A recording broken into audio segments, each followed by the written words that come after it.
Tim McVeigh was honorably discharged from the Army 3 years before the bombing, leaving behind an exemplary service record. After a brief but intense combat experience in the Persian Gulf War, McVeigh tried out for the Special Forces. He pronounced himself unable to continue just a few days into the testing and returned to his unit demoralized and, some say, a changed man. Through being able to see Timothy McVeigh's letters to his defense team, this is really behind-the-scenes stuff, letters to his family, the memos that the defense team writes, which detail his mood from day to day, some of the medical reports while he's in prison, which detail his thoughts.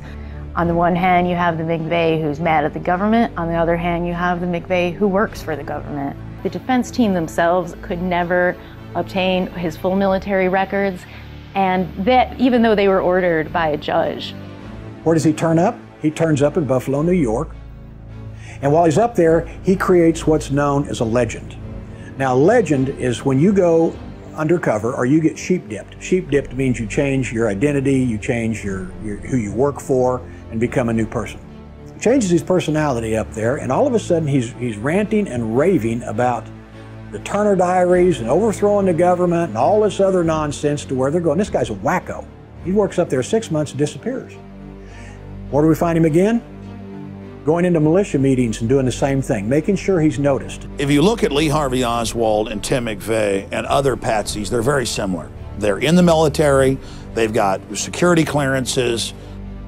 McVeigh wrote a letter to his sister, who turned it over to the FBI, in which he admits that he was selected out of Special Forces training to participate in covert operations, to help run drugs to fund these operations, and to assassinate security risks. Mere bravado, or was McVeigh telling the truth? The FBI had put wiretaps on the McVeigh family's phone after the bombing. And so I'm reading this conversation back and forth between his mother and his sister. There's actually a few of these conversations where they say, "We don't understand why the FBI won't listen to us and why the media is reporting that Timothy McVeigh washed out or dropped out of Special Forces." They're saying, no, we were told that he was still active in the military and that he was working on these covert missions. And he told his family, he told many others, Terry Nichols has signed an affidavit, that McVeigh believed he was out there infiltrating militias and right-wing groups and was preparing to set them up.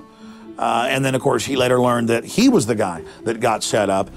If McVeigh was working for the government, what are we to make of the involvement of Terry Nichols, the only convicted accomplice? When Nichols had been convicted, but not given the death penalty, in federal court and in state court, he could not be tried again.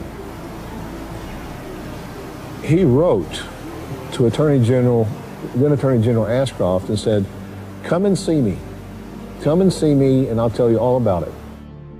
In his declaration, Nichols stated that crucial parts of this terrorist attack remain hidden from the American people, especially the identities of others unknown who collaborated with McVeigh in the bombing.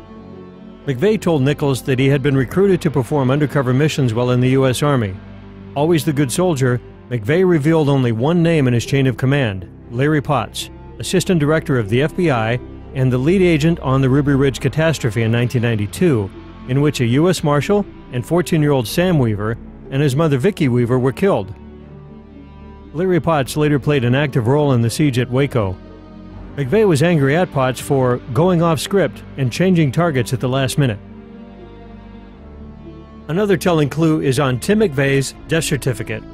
Despite being officially out of the military for 9 years and having held many different jobs since then, his listed occupation was U.S. Army.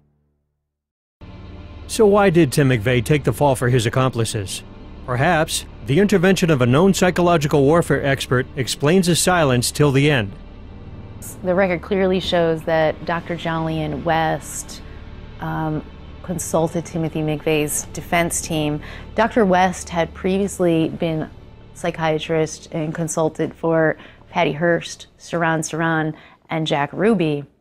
We know that Jolyon West was considered to be the #2 mind control expert in North America under only Dr. Ewing Cameron. Dr. West came under a lot of scrutiny during his time as chief of psychiatry at UCLA because he was proposing using prisoners, the general community, poor people, minorities, as test subjects.